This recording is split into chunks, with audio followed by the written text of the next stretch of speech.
Who Watches the Rewatchers, a Buffy rewatch podcast.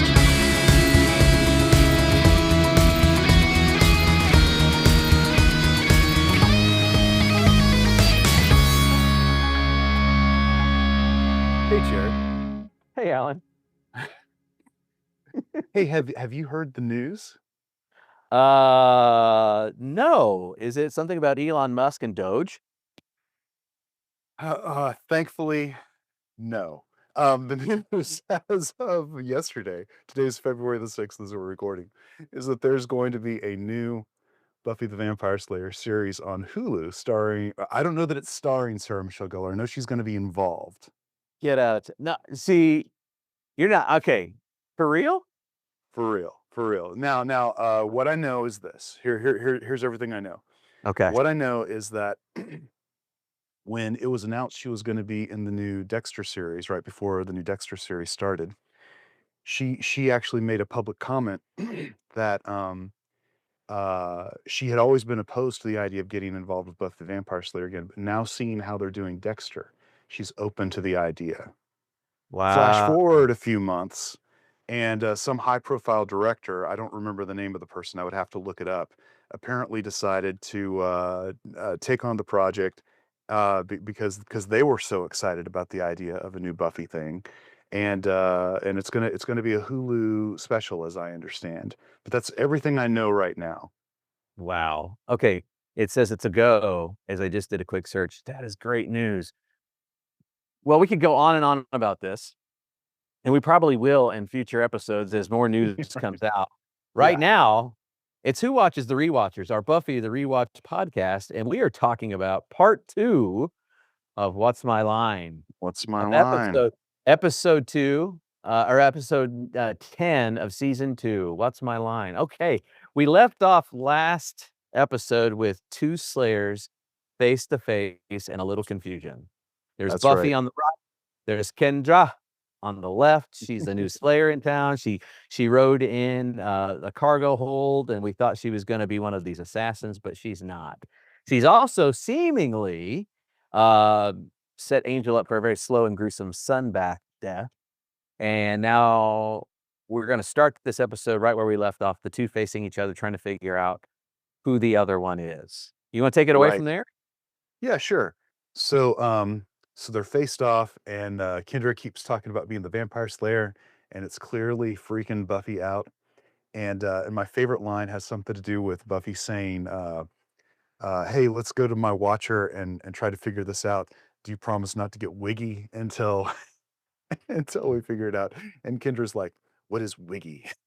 What is Wiggy? Yeah. Thank you for the accent. I do terrible Yeah. accents. My daughter makes fun of me every time I try. Okay, so they come to a formal truce, and Well, I accept your scenario. that's right. I accept your scenario. That's right. And then we cut to see that that Angel, who's been locked up by Kendra, is waiting to be destroyed by the sunlight. By the way, I've got a lot of shade to throw on the sunlight thing with Angel coming up. Okay, yeah, I thought you might. I do too, but yeah. So we'll get to that, I guess. So after the intro, unless you've got anything else to say about that. No, just do you like her accent? I mean, it's definitely not a real accent, so it feels a little sometimes. I guess maybe I just am living in the sensitivities of just of cultural appropriation or how we Yeah, do sure. culture. It just seems Sure. a little like all over the place. Like what what accent are we talking about here? But so okay, I want to throw some shade on you for a second. So you don't okay. like the fake accents. You don't like the real Jersey accent. What accent do you like? Oh, probably when Buffy is playing the British Victorian woman. Oh, hello, sir. No, I'm just kidding. But Mhm. James There you Marsters go. is probably the best so far. So Yeah, totally. You know, I heard a buddy of mine talking about this one time years ago. He says he showed an episode of Buffy the Vampire Slayer to a friend of his, and uh there was a scene that had Wesley, who we haven't met yet, and Spike in it. And his friend, who was from England, thought that Wesley was really from England. Pardon me. I'm telling you this wrong. It was Giles and Spike, and he thought that Giles was putting on an accent and that Spike was really from England. Oh, really? Yeah, which was exactly the other way around. The other way So, around. apparently, James Marsters is doing a pretty good accent. Pretty good job. Um, Can we just say that this guy Willie, so Angel was thrown into a cage in the back of a bar of some Mhm. seedy underbelly guy. He's yeah, we he talked about him last episode, we right? did. I just think the guy does a great job, whatever actor that is. I mean, Mhm. I just kind of buy that that's who he is. Sure, totally agreed. So he pulls Angel out of the.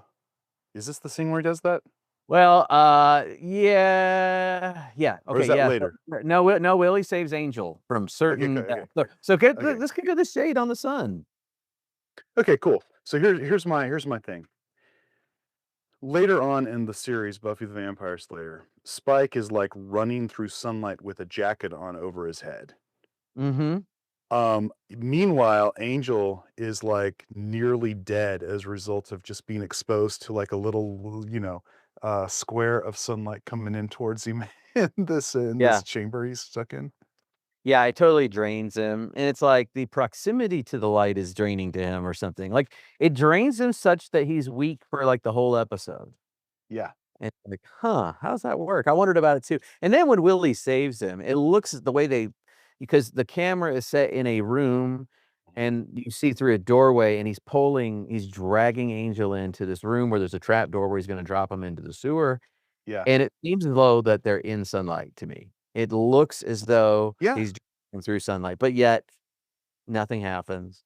Right. Now Right. now if there's shade on that, which I agree with you, I thought for their budget, it was an incredible set to drop Yeah. him into the sewer system, and I was looking at the brickwork and the water on the ground, I thought that Yeah. must really expensive little set piece.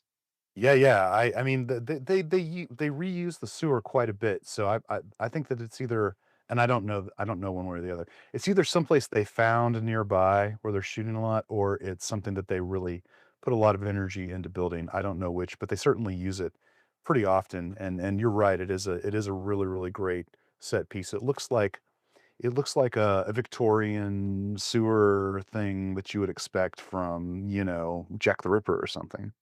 Yeah, totally in Sunnydale, Southern California. Is not Yeah. where you expect it, but that's where they are. And down there, that's where Spike and his cronies meets Willie, and, he's handing him Angel, and I love that moment.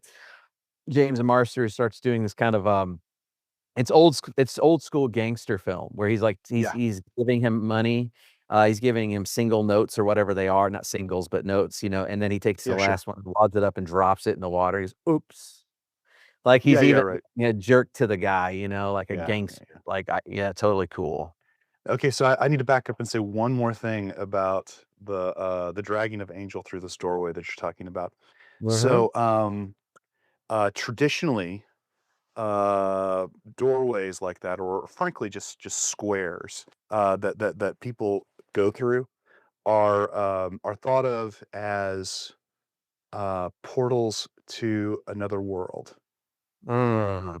And in this particular moment, I think that's certainly true. It's all you think that it is Angel being taken from destruction to salvation, and then we see that it's from one form of destruction to another form of destruction, and I thought that was actually very, very clever as well.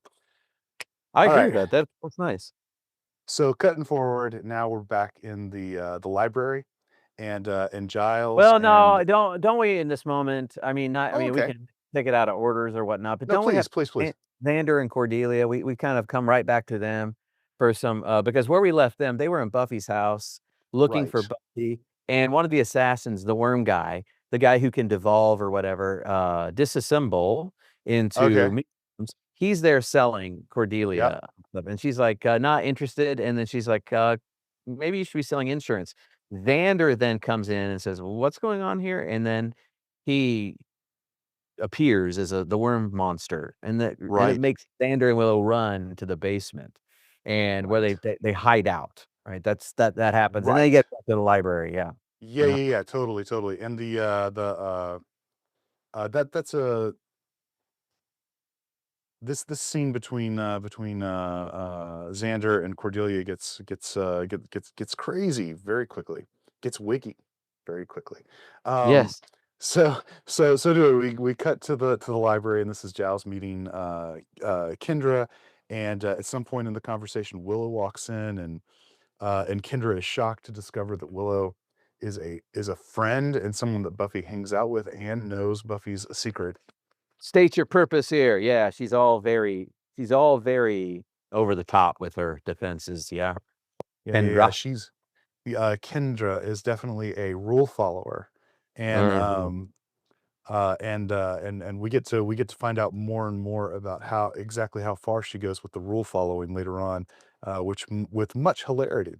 Yes. Um, But that is but then also there's also, like, a lot of just the dialogue there. You find out that, her watcher was a very respected watcher, and that her people you find out along the way that her people take the Slayer position very, very seriously. yes, You get the sense that this was something much more old world, not just because of her accent and things, but because of the culture. Like, there was an expectation put upon her, she's accepted it.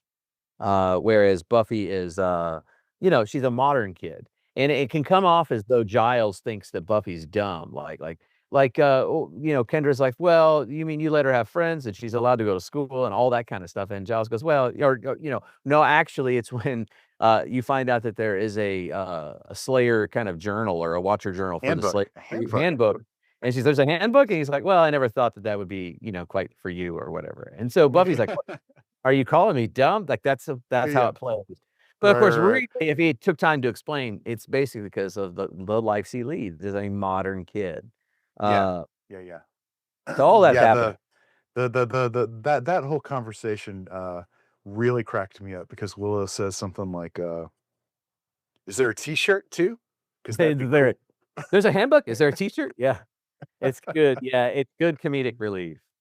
And meanwhile, Angel is with Spike and Drew, and they're talking about this ritual they're gonna perform in order to get Drew back to health.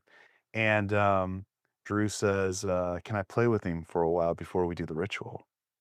Mhm. And Yeah. so there's a little bit of there's a lot of dramatic tension there that I think is relieved by all the funny with finding out exactly how much like Giles Kendra is.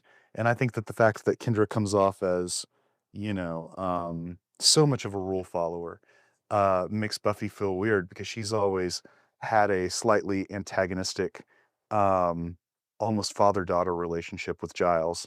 Um, and now all at once there's a competing child who's doing everything Giles wants her to do or want. Yeah. And they call her, that's Giles 2.0, her and Yeah. Willow, that kinda Mhm, thing, and it's mhm. all wiggy. Wiggy would be another word that she would use.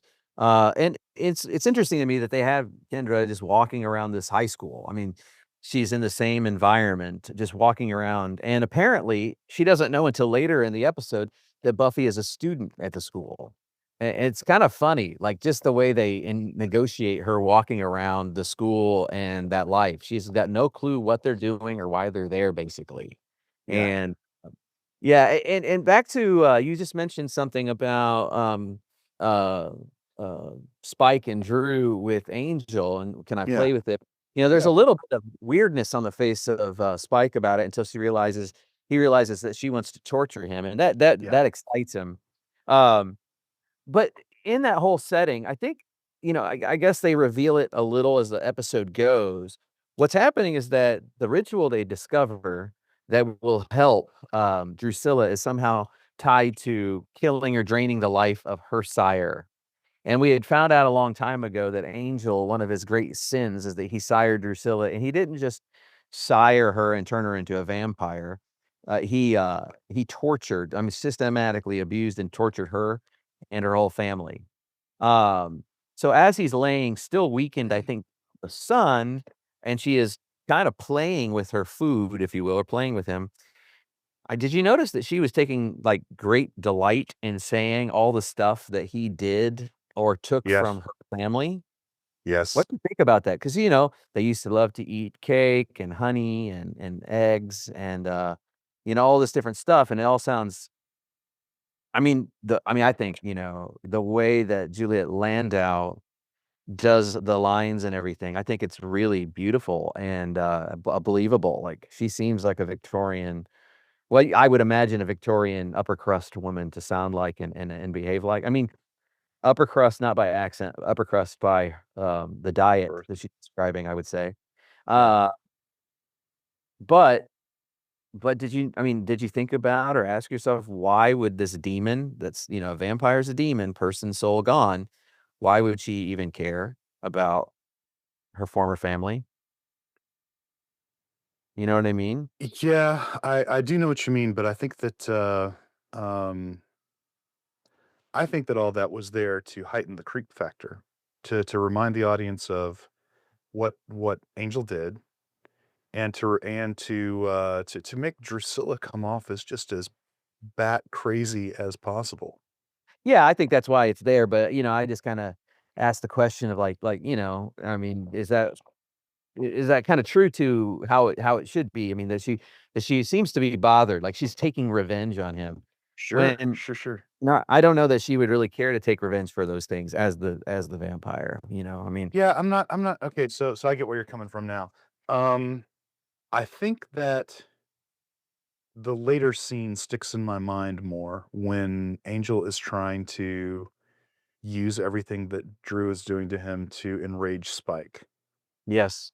And so I don't know that I connected everything that you're talking about right now, but now that you're saying it, I think you're probably right that it's a little bit out of place.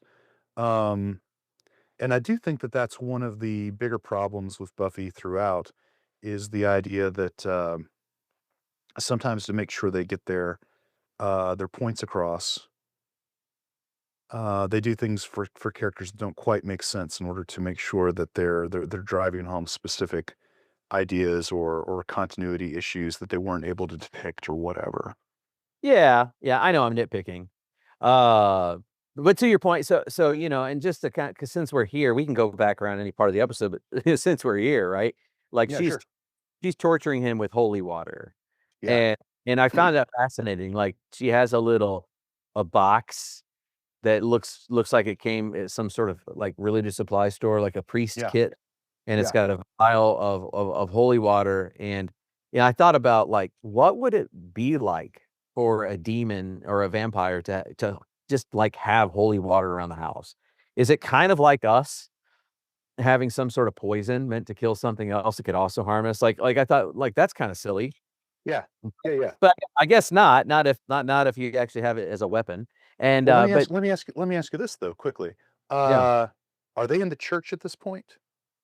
Because Mm-mm. they end in a church. I just don't know if they're in the warehouse now or if they're in the They're church. in the warehouse, and like, it's got 4-poster bed, sort Okay. of like, Yeah, right. and Angel's hands are tied above him, and his shirt's open, and that's what she's it's kind of like in a bedroom setting, and what so it's pseudo-sexual or something like Yeah. that, and Yeah, what yeah, yeah. she's and the way she always talks is sorta like that. It's very suggestive and intimate, and she is now, pouring, holy water on Angel, and it's showing, like, steamy stuff coming up, like it's burning him, and she's slowly liking to torture him, and Right.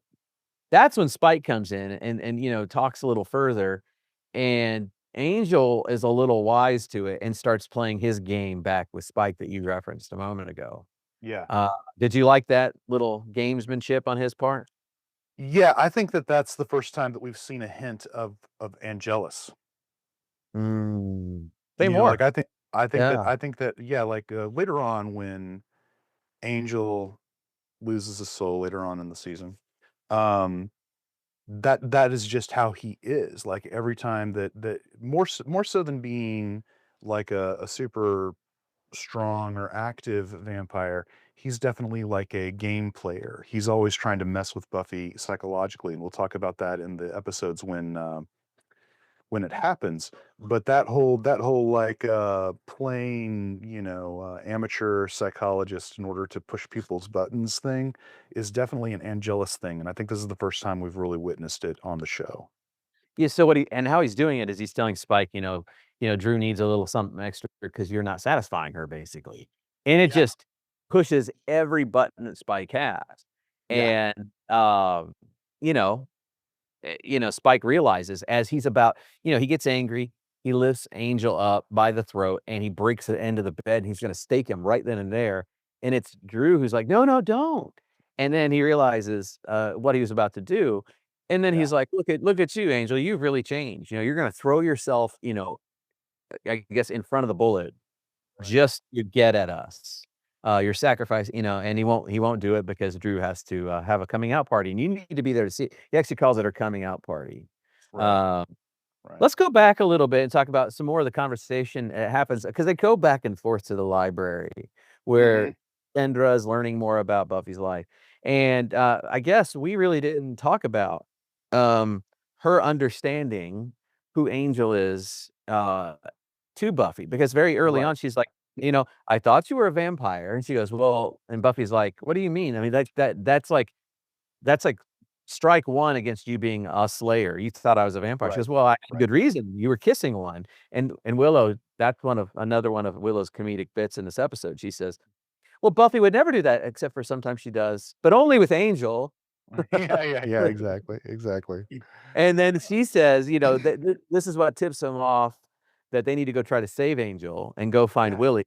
Is they said, well, he looked like another animal, just like another animal and it's like a pregnant pause. When you did Right. what? And that sets Buffy and Kendra and the gang back to Willie's to go try to find Angel there. But they don't find Angel, they just find Willie. Right. And and then you start seeing how Willie, this is why I think he's so great. He does that. He's playing both sides against each other. Whoever's gonna That's win right. the thing. Hey, I helped you out. Hey, Yeah, Hey, totally. yeah. And then he said the gross thing. You remember the gross thing that he said The to gross thing he said was, "Have either of you girls considered modeling?" Yeah. And he said, I know a guy. He does real tasteful nudes. Yeah, right, exactly, and they just both sort of blow him off and walk away, and, I don't even know how to relate to that one. This episode has got a lot of sexual undertones, I think more so than most of the previous episodes. I Um, think so. Yeah, you're right. and I wonder, I wonder if, yeah, I don't know. I've got a handful of thoughts there. I don't know if number one, they were trying to prepare us for, um, the mid-season reversal that's coming up.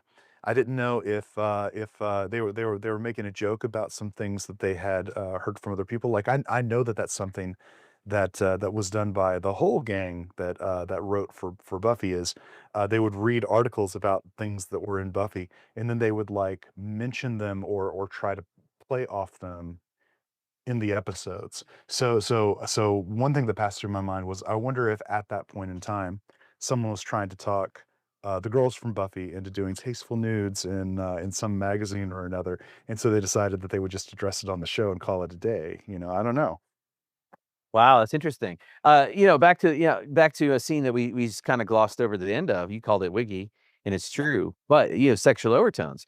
When Cordelia and it's important for the story to say that Hmm. Cordelia and Xander run from the mealworm monster guy. They're arguing like they always Yeah, do. It's like lovers yeah, quarrel, bickering, arguing, and then they kiss yeah, downstairs at Buffy's yeah. house. And I think it's very funny because and it's meant to be funny, but the soundtrack or the score that plays over their kiss is like the most hammy, romance. Like, it's meant to be a joke, big Yes, string, silly yes, tune, but yeah, also very romantic, and they're making out, and they're like and they both like, "We can't do that ever again." They end up getting out, and, Xander sprays her because she is covered in the mealworm monster. On the right. way out, the mealworm monster is all mealworms and on the, ceiling, and it falls on her, and so now he's hosing her down, which is sort of also, somewhat risque and sexual to have a girl in a lightly colored outfit be sprayed with water, has other, Connotations. 1990s applications if you watched enough MTV, I might say. Uh, so, yeah, I mean, but what it serves to do is put Cordelia in all these other, like, Sunnydale outfits, like this, like, gym outfits for the rest of the episode, which I actually found kinda cool, because she's always the one who's in the quote, unquote, whatever the Yeah. hip Yeah, bits yeah, of yeah. clothes. So you gotta wear Sure. gym outfits, which is kinda Sure. cool. But, By the way, yeah. is this the first time we've ever seen her vanity license plate on her car that says Queen C? I don't I don't know remember if it's the noticing it before. I know if it's the first time, but I thought to myself, "She didn't drive a sedan, did she used to have a convertible?" I thought it was Yeah. her answer was a Yeah. convertible. Now it's just like a red sedan, like a Right. basic sedan. Anyway, That's yeah, pretty funny. Queen That's Queen pretty funny. C, yeah, they pull away. So, okay, so what we've got going on, we got, Angel's being tortured by Drusilla. We're hearing the plot and the plans. Kendra is getting up to speed on Buffy's life, and Giles is getting up to speed on the fact that there's a new Slayer. Yep. They theorize the reason why that there is another Slayer is because Buffy did die For a in minute. for a minute, and we got, Xander and Cordelia's story going, and, we haven't quite picked up much more of Willow's connection with this new young guy named Oz, but we're going to. Right. Yes. Let's start talking right when Buffy and Kendra have their own moment away from everybody in the library, but in Giles' office.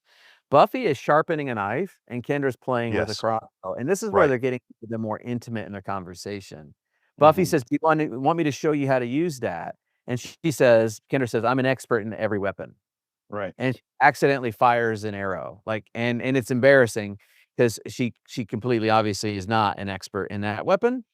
But if you notice what Buffy's doing is she's sharpening a fun-looking knife, but she's sharpening it, uh, incorrectly. I mean, I don't know if you've ever sharpened your knives in your kitchen, but she has it's a honing rod or whatever they're called to sharpen knives. She's, like, taking the sharpest point and she's just, like, hacking at it. And it's like that would dull the knife. Anyway, I Yeah. found that to be particularly Yeah, yeah, humorous. yeah, yeah, yeah. That is a great catch. I don't think that I even noticed what Buffy was doing with her hands. That is fantastic, man. It's like she's actually chiseling another she's acting like she's chiseling another steak because they have that going on, but she's not. She's actually supposed to be sharpening. I think I thought that's what she was doing until you just now started talking about it, because I wasn't paying Yeah, attention to what was in the hands. I was only paying attention to the physical motion. yeah, I found it I was paying attention, I found it particularly funny. And then, and this is where, though, they start sizing themselves up a little bit more. There's still a little rivalry action. Yeah. At first, the kind of the character arc for Buffy in the show is that she's like, she can't believe this person, and then she's a little jealous of her, and then she makes the shift to going, "Well, maybe she can take over and I can have a normal life." Because the Right. big backdrop for the entire part 1 and part 2 is career fair, right? It's Yeah. still like, "You're gonna Right. be." Well, at this point, this is where they're rivaling a little bit, and, basically, Kendra talks about how planned and, cold she is and calculated, and Right. Buffy goes, "Huh, that explains a lot," like, "I have found that my emotions are really helpful," and Kendra's like, "Huh, yeah, that explains a lot," basically Kendra's like, "I woulda beat you," or whatever, basically she's like, "I could see that in our fighting," and Buffy goes, because she's like, "I'm a better fighter than you," or whatnot, and Buffy Right. goes, "Yeah, but I still woulda beat you," and, they get closer and closer, and they're just kinda starting to get irritated looking with each other, and then Buffy smiles and goes, "That what you're feeling is anger." Mhm, Which mhm. I thought that was one of the more clever bits of the whole. No, I totally agree, and this actually gets back to something that you and I were talking about off air, is I think that Buffy is, is representing here a perfect level of balance for a Slayer, you know? Uh, And I think that no. Kendra represents all technique, and I think the Slayer we're gonna meet later, Faith, represents all emotion. That's a great, foreshadowing, yeah. You I say know? that because I hadn't even thought of that. I'm like, "Yeah," now I'm dwelling on yeah, that's a great foreshadowing. Yeah. Uh, from here, they're now figuring out that this, well, gosh, it just so much is going on in there. Uh I should remind us also that in the dialogue where they're explaining who Angel is to Kendra, she's like, "Angelus? Oh, I've actually heard of Angelus. You know, he's Yeah, terrible. He's right. a monster, right?" And Right. then there's also funny bits about how she's read about him in a certain book that Giles can't quite get through, and so they have all that kind of geeky stuff going on. Well, they find out through all their research that this sort of ritual they've got to do has to happen in a church. And Giles is like looking at Willow, and Willow goes, "There are 43 churches in Sunnydale." Did you remember what what Giles said? He said, 43 in Sunnydale? That seems a bit excessive. And I Willow don't remember this. I don't remember this. Tell me what he says then. well, he says it seems a bit excessive, like the Yeah, amount of yeah. changes to town size. I don't know Sure. that we have a sense of how big the city is or the town is, but, it's not big. Right. And then Willow goes, "Well, it's all that extra Hellmouth energy. People are, basically extra churchy." You know? Extra And there's churchy. I love no that. there's like she doesn't say that, but that's like there's like no sign of that whatsoever, by the way, that anyone's Sure. extra churchy or religious in this town. But Right. yes, Right. Right. now he says, "Go look for any abandoned churches or closed churches because that Mhm. might be this is gonna take place." Right, so now they're kinda gearing up for their final showdown. I mean, that's, now but by this point, Buffy has a lot of faith in Kendra, and they're gonna go and try to stop all this. Now, Kendra's entire motivation is in stopping the big bad juju, and the big bad juju is Drusilla's healing. Right. Right. Right. Right. Buffy makes clear that her big main purpose is in saving Angel. And there's the most cheesy moment of all. She's like, "'Cause you can do this and you can do this, but nobody gets to kill my boyfriend." Do you remember that? Yes. Sort of Yes. cheesy. That's exactly Yeah, right. yeah. So anyway, so that's where I remember us going, and kind of ending this little bit before we head off to war. Is there anything else that you're remembering to before we get too too much further down the road? No, I think that's all good. I actually feel like we need to. I think we need to talk about Willow, and I think we need to talk about the final member of the Order of Taraka. Yes, yes. Well, yeah. So, as Buffy and Willow are walking and talking, this is more like downloading about what's going on with Kendra. She's like, "Hey, they're walking through this the fair, right? This career fair. Buffy, as Mm. we know, was given police force or criminal whatever the law enforcement was one of her main Right. and it's a throwaway joke and also environmental something or other and she goes, "Yeah, I marked yes for shrubs." Yeah. Well, Right. Yeah. Right. I like shrubs. And as they're walking through, Willow is getting checked out by Oz, right? Mhm. Buffy says, "That boy over there is checking you out." And And Willow doesn't believe her. She's saying no, no, but yeah. no, no, no, no. What did she say? Yeah, go ahead. Oh, I don't remember exactly, but she says something to the effect of, "Oh, that's just Oz. He's just showing computer geek solidarity." Yeah, that's exactly from that yeah, exactly from the moment, the last moment we saw them, they were being highly recruited by some big tech guru because of Right. their test scores, right? Right. And Right. Right. and he's coming over, and at the very same time, Buffy is going to be engaging with a seminar with a police officer. Right. It's a redheaded lady, and instead of being an actual police officer, we realize that she is part of this order, this assassin's order, and she Right. calls out to Buffy, and she pulls out her gun and, in public, starts firing the gun at people. Yeah. Oz, however, pushes, is it Willow or Buffy out of the way? She pushes someone out of the way to he was kinda stepping up in in kind of a protective sort of hero way, Yeah. and he minimally gets shot in the arm. Like, Yes. great, maybe, right? Yep. And, the assassin's running away, and Buffy's in pursuit, and Willow's like, "You're are you okay?" And Oz goes, "I got shot. Kinda hurts." Or what it stings, it was just, like, the most Oz way of being about it. It Yeah. was Yeah. Yeah. Yeah. Very. dispassion. That's exactly right. He's definitely got a way about him that is unique compared to the other communicators on the show. Totally, totally agreed. Now leading up to that, um, was it leading up to that? Or is this a different scene where she says, "Hey, are you gonna are you going to get involved with the tech conglomerate or the big computer company or whatever? And he says, no, I'm kind of an anti-computer guy. I'm really kind of an anti-work guy. Yeah. and and she says, well, how did you get involved with this in the first place? And he goes, well, I kind of test well. Yeah. That really Yeah. cracked me up. That really cracked It is, me up. which is awesome until Which is until it's right, done. Yeah. Well, right. it was the most Gen X-y sort of ethos being put out there. Like I'm kind of a slacker. I'm not really much into work. Um, be your kind of don't sell out self. I mean, that's kind of so. Don't you have any ambition? Actually, I looked this up and I thought of you. Don't you have any ambition? And he goes, yeah. E flat Diminished diminished ninth. nine. Diminished nine. That's what he said. Yes. And he says, it's a man's chord, or whatever. So I looked at, is that a hard chord to play? No, but I think what's hard about it is the theory behind it. I'll music geek out on you and tell you why it's weird. So Okay. diminished seventh chord is really easy, no problem, because it's what we call a symmetric chord, right? Like every interval in it is the same shape. It's a minor third, minor third, minor third. And the problem is that when you start adding the ninth to it, it can either be what's called whole step diminished or half step diminished. So when you add the ninth to it, it can go either way. It can be one note or the other. Mm.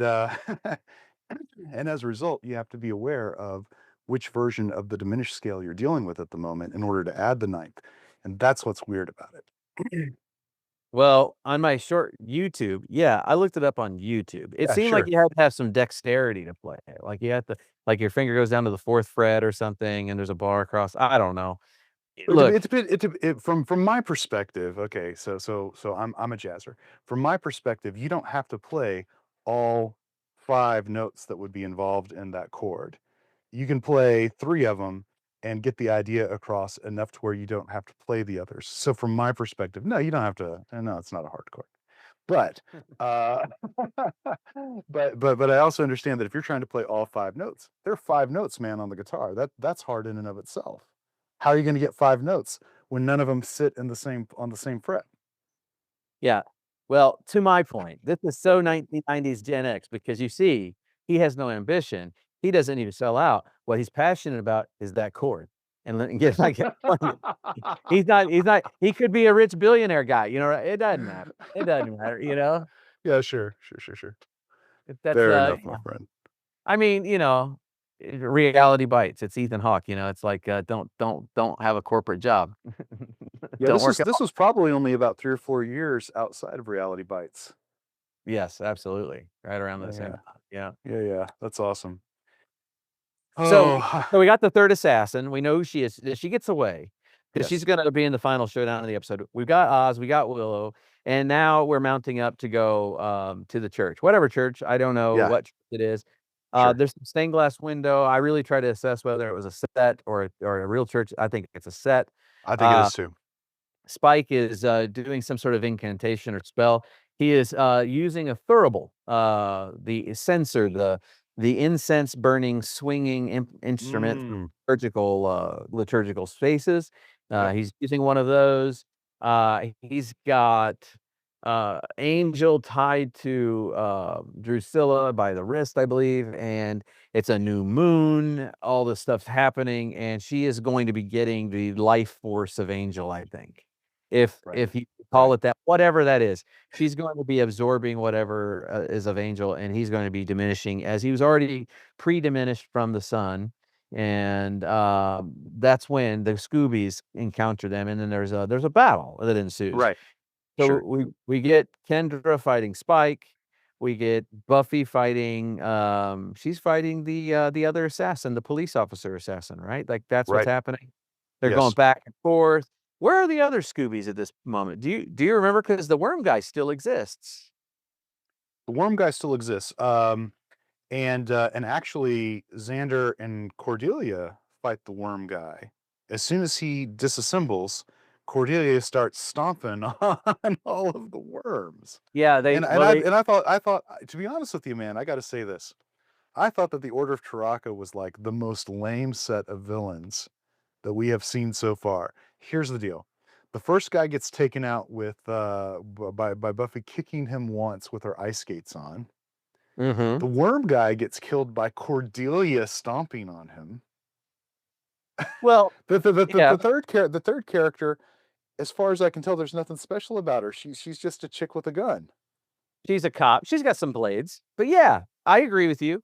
I was like, every time they killed a worm, by the way, which they killed a worm in a book in the library, I wondered, did it diminish the worm guy? They didn't seem to go there. Yeah. What they did do was shut the door on the worm guy, and he disassembled so he could go under the door. I mean, the worm guy could have just opened the door with his hand, but he disassembles to go at a worm's pace Right. to chase them. I mean, I just gotta Right. point that part out. Yeah. It's What they incredibly lame. do what they do is they put a bunch of glue on the ground, and that makes them sticky, and it allows for Xander and Cordelia to stumble over 'em, which is basically just humorous. I mean, so it's just Yes, it's a it is. humorous cutaway from the battle. Right. Buffy's going after the redheaded cop. She's getting beat up a little. Kendra the same with Spike, and then there's this really cool moment where one of them is bent over, Kendra or Buffy, and the other one rolls, totally John Woo style, over on their back. I don't even know how to describe it. Yeah. They Yeah. say switch. And They do a switch. trade. Yeah. Yeah, it's a Jackie Chan sort of switch in the Totally. Rush Hour movies. And, Spike's more happy to be fighting Buffy. And they end up winning the day. They don't kill anybody. Spike's beaten up, Angel's taken off into, recovery, and fire gets lit in the church. And the good guys live to fight another day. Angel gets to live. Kendra is going to be sent back home, and there's this kind of funny sort of like, "Hey, we bought you an actual plane ticket. You don't have to fly back in the cargo hold, right?" And Exactly.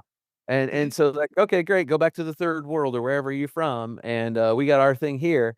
And I know how we end is we end with the great kind of reveal of what happens at the church. In the ashes, there is an unconscious Spike, and now all of a sudden, Drusilla, who's no longer wearing white, she's wearing black, and she's Right. all vamped out, Yep. and she's got some tough sounding words, and she picks him up, and she carries him out of there, which I thought was a pretty effective shot.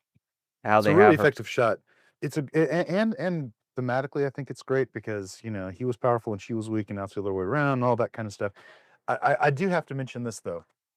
I don't understand how she got healed, and I don't understand why this particular thing impaired Spike so badly for so long. yes, I agree with you. I mean, they just don't explain those things. So, Yeah. I mean, it seems like for all the searching for how to heal Drusilla, they found it pretty quickly. And it's a magical spell in a church, and Mhm. whatever happens to Spike, I mean, he's been through just as much many times before. Yeah. Yeah, I agree with you. I do think the 2 episodes are good, and from, like, Agreed. pushing the story forward. I think it Mhm. I think it gives us a lot of teen angstiness, wondering about your Mhm. future and your life and your place in this world. I think that's all really good. I think the sort of ambiguities of when Giles, the father figure, goes, "Oh, yeah, no, Angel's good now," like, kind of, Yeah, sure. just kind of is funny because, it seemed to me like a dad kind of accepting the unlikable boyfriend for his Mhm. daughter, Mhm. Mhm. it's all that's all good and fun. I think you're spot on about the villains kind of being a little lame. Um, I think Okay, so so yeah. so so my so so my assessment is I enjoy these episodes. I think they're good. I think that they're good for all the reasons that you just named. But I also think that they are of the two-part episodes of Buffy, because most of the two-part episodes are fantastic. Um, I think that of the two-part episodes of Buffy, it's one of the ones that falls on the lower side of the two-part episodes, you know? And the reason that I feel that way is because I think that thematically this one is not quite as on point as some of those others. Like here's the deal. Thematically, they're trying to say something about what is what's Buffy going to do with her life. It's sort of a question of you know, and they're asking that of each one of the characters. What's Willow going to do with her life? Is she going to, go do this corporate computer thing? What's Oz going to do with his life? Is he going to be a slacker? Or what's Xander and Katrina going to do with their lives? Are all they interested in is yelling at each other and making out? I mean, like you've got all that stuff going on, but none of the stuff around it is aimed at that. Um, Usually what Buffy does so well is when they ask that question of our core group of Scoobies, they're also asking that question of the villains. Mm. And I'm not sure. I definitely didn't feel any of that with the Order of Taraka. The Order of Taraka was almost like a throwaway gag or something. And I only barely felt that in relationship to Spike and Drew because of this reversal thing we're talking about at the end. But I really don't have any idea what happened with their researcher guy that we saw at the beginning of all this. Yeah, he's gone. The geeky vampire's gone. Yeah, we just really created an opportunity for this guy Willie to be an underground sort of glue in the. We created that. But yeah, very little else. I agree with you. Yeah. Well, they're still in season 2, and as we've been saying, these get better and better. They do. They do. So fine. 100% agreed. I have to say, I don't have much else to say about this one except for that I note that the next episode is called Ted, which is exciting to me, if for no other reason than we get to see the great and late John Ritter. Yes. And I love John Ritter. He's coming to the Agreed. Buffyverse. So, my friend, what's my line? Well, I don't know. It's a good one. Yeah. I think that there's probably somewhere. I think I know the answer to the question before I say it, but is there somewhere in the Buffyverse of kind of side projects? Is there more about Kendra? Do you know? To be honest with you, I don't. I assume that there's probably a couple of novels about her or something because they did a lot of these, young adult kind of novels based on the Buffyverse. Right. And that just seems like it would be an obvious place for somebody to go. That's what I think. Yeah, and we do see Kendra in at least one more Right. big two-parter coming up. And that's what I know. All right. Well, hey, next time, let's try to have a little more information about this new show coming. Yep. And we'll talk about it. And we'll talk about Ted. All right? All right, sounds like fun, man. All right. Take care, everybody.